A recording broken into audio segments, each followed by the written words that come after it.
Bonjour les amours, j'espère que vous allez bien. Ce matin, j'ai eu une drôle d'idée. J'ai eu envie de faire une activité qu'habituellement on fait pas mal à tous les jours à l'école avant le dîner. Donc, j'ai eu envie de vous lire une histoire comme on était habitué de le faire. Puis là, ça me manque un peu vu que ça fait vraiment beaucoup de jours qu'on ne s'est pas vu. Donc, ce que j'ai fait, c'est que j'ai choisi un livre dans ma bibliothèque à la maison et je vais vous le lire. Donc, j'espère que vous allez l'aimer. Le livre que j'ai choisi, c'est Le gros monstre qui aimait trop lire.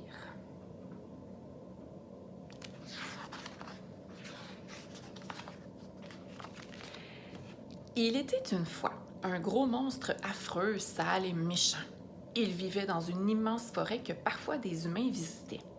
Le travail du gros monstre, c'était de faire fuir les intrus en poussant un terrible hurlement. Caché derrière un vieux chêne, il se tordait de rire quand il voyait les humains courir à toute vitesse vers l'orée de la forêt.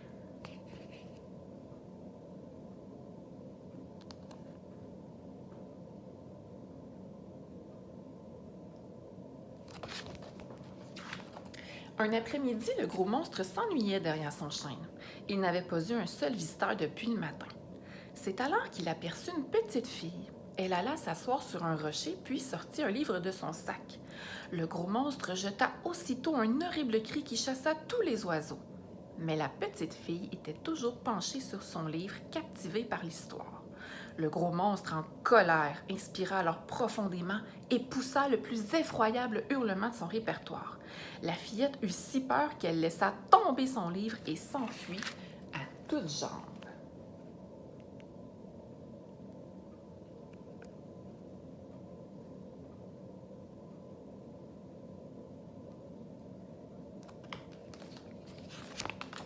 Le gros monstre éclata de rire. Il était vraiment très fier de son cri. Jamais il n'avait été si puissant. C'était peut-être à cause du loup qu'il avait mangé au déjeuner. Il s'assura que personne ne venait et trotta vers le livre qui l'intriguait beaucoup.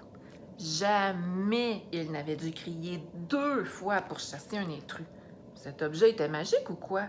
Il prit le livre, le sentit, le lécha et grimaça. Ça n'avait aucun goût.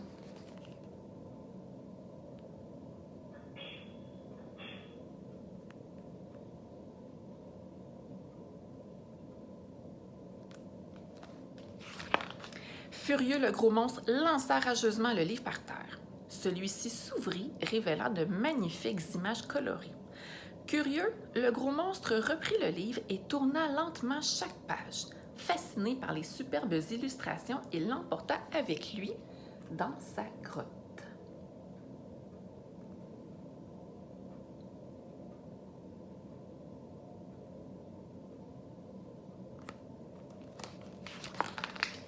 Mémère Dragon se promenait près de la grotte du gros monstre quand elle y remarqua de la lumière. Intriguée, elle pénétra chez lui.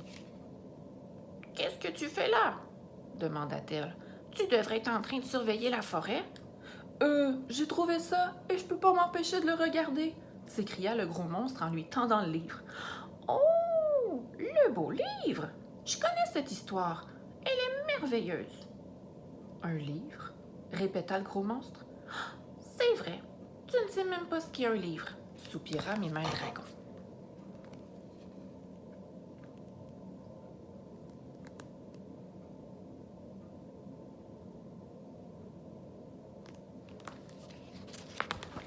Mémère Dragon expliqua alors au gros monstre que les petites taches noires qui accompagnaient les dessins, c'étaient des lettres. Elles formaient des mots, puis des phrases qui composaient une histoire. Oh, je veux savoir ce que ça raconte, s'écria le gros monstre. Vraiment? Ah, je peux t'apprendre à lire, ça me ferait plaisir, dit Mémère Dragon. Parmi le groupe de monstres, la vieille dragonne était la seule à savoir lire. Ses camarades étaient trop paresseux. Ils ne songeaient qu'à manger, dormir et terroriser les pauvres gens. Mais le gros monstre avait toujours été plus curieux que les autres. Ainsi commença son apprentissage. Tous les matins, il venait chez Mémère Dragon qui lui montrait l'alphabet. Le gros monstre voulait tant connaître l'histoire qu'il apprit à lire très très vite.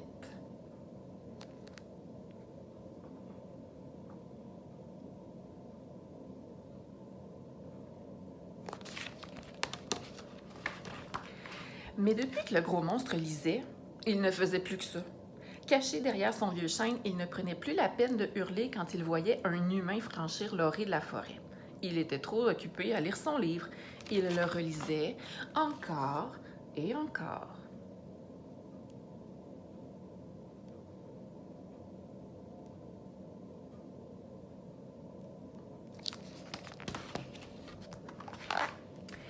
Un matin, le gros monstre fut convoqué devant le grand conseil des monstres.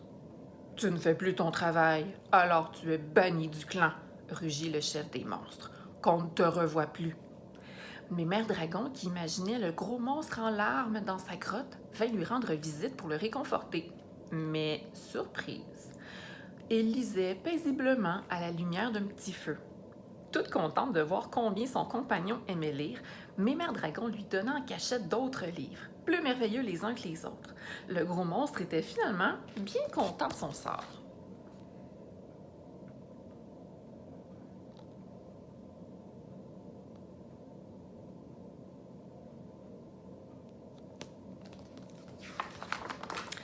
Un soir, l'ami du gros monstre, le monstre à deux têtes, entra dans sa grotte. Tu veux bien me lire une histoire? Demanda-t-il les têtes basses. Oh oui, avec plaisir, s'écria le gros monstre tout heureux de revoir son camarade. Il connaissait si bien l'histoire de son livre qu'il la raconta de façon magistrale. Le monstre à deux têtes repartit chez lui, les quatre yeux tout brillants.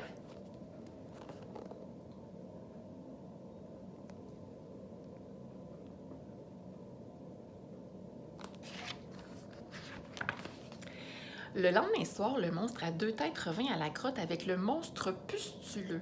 Celui-ci était bien curieux d'entendre l'histoire qui avait tant fait rêver son copain. Ce soir-là, 3 paires d'yeux observèrent le gros monstre. Le lendemain, 4. Le surlendemain, 12 paires d'yeux le fixaient. Soudain, une 13e paire d'yeux apparut. C'était le chef des monstres en personne. Tous les monstres furent surpris de le voir, mais aucun ne souffla mot, car ses colères étaient vraiment terribles.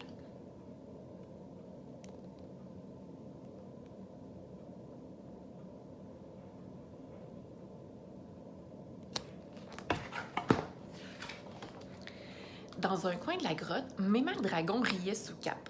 Où étaient passés les vilains monstres qui terrorisaient la forêt? La vieille dragonne n'entendait que des oh et des ah de surprise. C'est alors qu'un reniflement attira son attention. Le chef des monstres, ému, se mouchait dans une grande feuille de chêne. Mais Mère Dragon en resta bouche bée.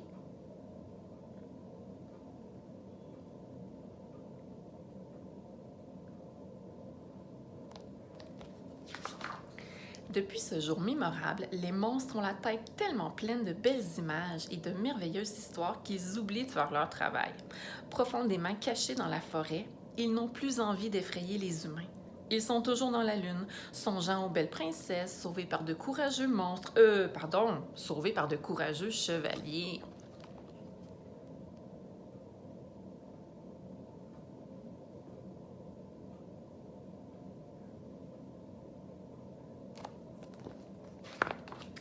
Quant au gros monstre, il passe ses journées à lire, caché derrière son vieux chêne. Il est le seul à guetter encore les visiteurs. Mais ce n'est pas pour leur faire peur. Le gros monstre souhaite par-dessus tout revoir la petite fille. Elle lui a fait découvrir un si beau monde.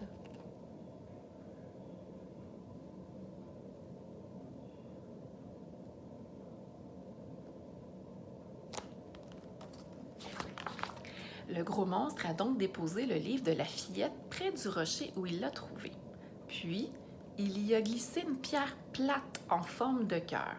Qui sait, son vœu se réalisera peut-être.